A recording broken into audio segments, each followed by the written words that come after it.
The free market economists understand the business cycle, predicted the breakdown of Bretton Woods in 1971, predicted all the events since 1971, the destruction of the dollar. We've lost 97% of our dollar's value to gold since 1971, and we're rapidly moving into an inflationary stage. We're not over the financial bubble and the financial problem we have. It just started.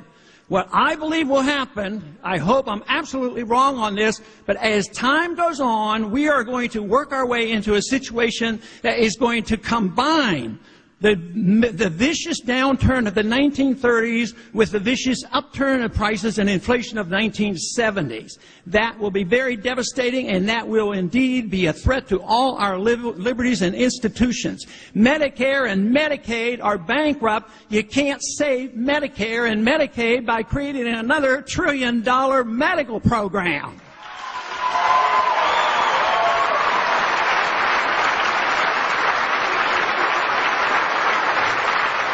In the 1930s, they had a Pecora Commission, a similar commission. They came up with the conclusion, oh, the problem was they followed the gold standard, which they did not, and they also didn't have enough regulations, which we already then had too many. So what did they do in the 30s? They got rid of the gold standard and piled on. That's when they introduced these SEC and all the other programs and prolonged the Depression. That's exactly what we're doing. The conclusion of all this looks like it's going to be a lot more regulations.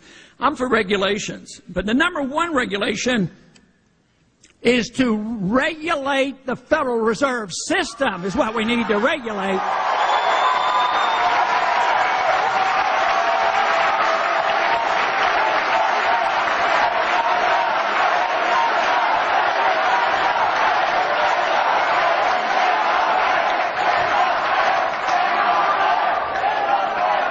The beginning of the Tea Party movement came not too long ago, a year or two ago, when it was during the financial crisis and they knew about the TARP funds. The TARP funds were appropriated by Republicans and Democrats. The money was wasted, bailed out friends and hurt the enemies, the whole works, and nobody knew where the money was going, and this upset a lot of people, rightfully so. But then, when they found out that the Federal Reserve created $2 trillion out of thin air and passed it out to their friends, it got the attention of a lot of Americans. The Federal Reserve is more powerful than our president. It's a world currency. It can loan money to other central banks, other governments, international financial institutions. Creating money out of thin air and making deals like that, it can be involved in foreign policy and who knows what. But I'll tell you what they can't control. They can tide things over and think they're improving things and get some GDP numbers to come up. But they cannot protect the value of the dollar. That is what you need to watch, and that will be a consequence of excessive government. That is what destroys nations. That's what destroys republics. And it is indeed up to us as the party right now of limited government and preaches limited government.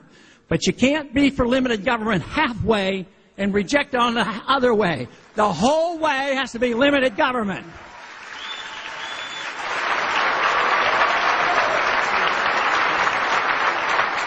That's the only way we can regain our credibility, and that is what's necessary. What we do as a party will not suffice, and what we do as a party now and between November will make the difference. They have to believe that we believe in what we're saying. Yes, we can say it, but are we going to do it? That is why we have people drifting outside the party, and if you want the people back in, and if you want the young people of this country, you better look at these viewpoints.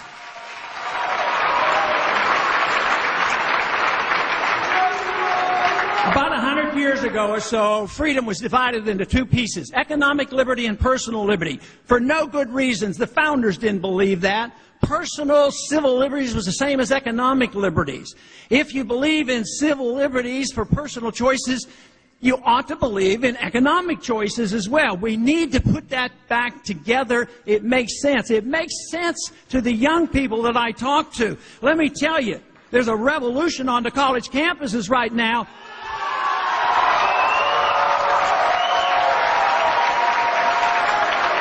And they're not looking looking for handouts. They are looking for their freedom so they can get a job and take care of themselves.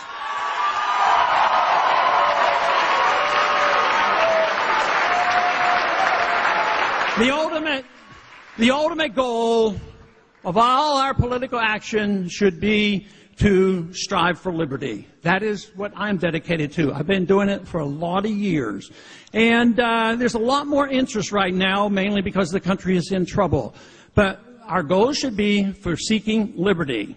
Now, why do we seek liberty? Well, the purpose of a free society is for we as individuals to be responsible for ourselves, to take care of ourselves financially, and take care of our families. But it's also there to seek excellence and virtue. That should be the ultimate goal of what we are as individuals. And if you have an authoritarian government, for whatever reason, if you only pick off a little bit of it, and somebody else picks off a little bit, pretty soon it's a total authoritarian government. And that is what we're approaching. We don't have our privacy. We have intrusion on government in everything that we do. And if we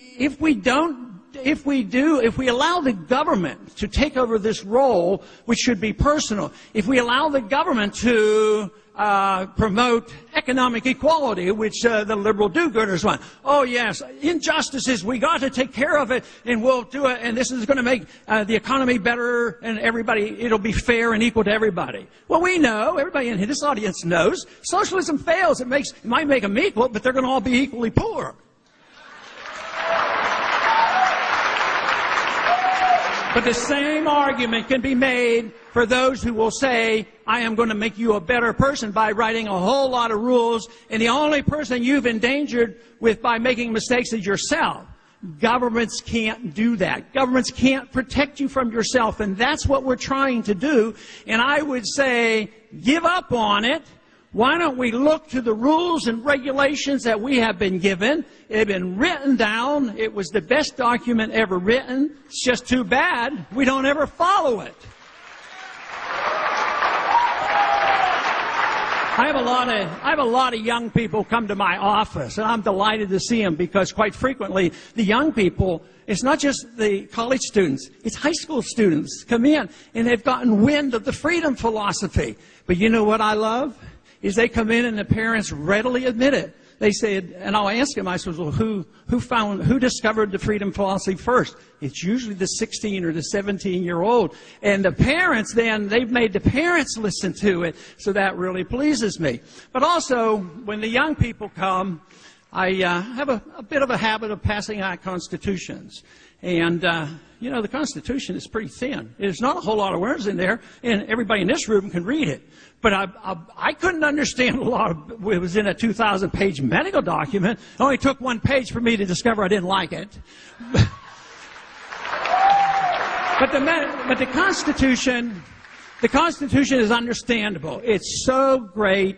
The tragedy is that we don't follow it. But I hand the copy to the youngsters, and I say to you, I said, I know you'll read this, and I hope you do, because you're going to get a chance. A crisis is coming, and you're going to make a decision. Your generation will make a decision. What the role of government ought to be. Should the role of government be there to protect your liberty, or should the role of government be there to run the economy, run your life, and police the world?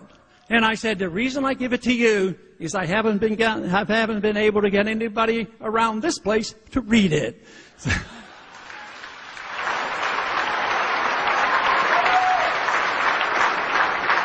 Now, I know a lot of people in here do a lot of thinking for themselves, but H.L. Mencken said the most dangerous man to government, and we are complaining about our government too big, is the man who thinks things out for himself or herself. And that is what really counts. And that's why a free society is so important. That you have this privilege and the access to the material. In the 50s, when I got interested in studying the freedom philosophy, I couldn't find the literature. It wasn't in my schools. It wasn't on the TV. It wasn't on the radio. It wasn't with the politicians. But if you could find some books. You could find Hayek and Mises and Rothbard and Austrian economics and Foundation for Economic Education. But the miracle for the freedom movement is the Internet. The Internet, the information is spread. They'll never put this back in the jar. You can't do it. It's out. The people know about it. This movement, the movement is demanding liberty and limited government, is growing by leaps and bounds. And let's hope and pray it changes this country, because right now we're in deep need of change. I thank you very much for this opportunity to visit with you today.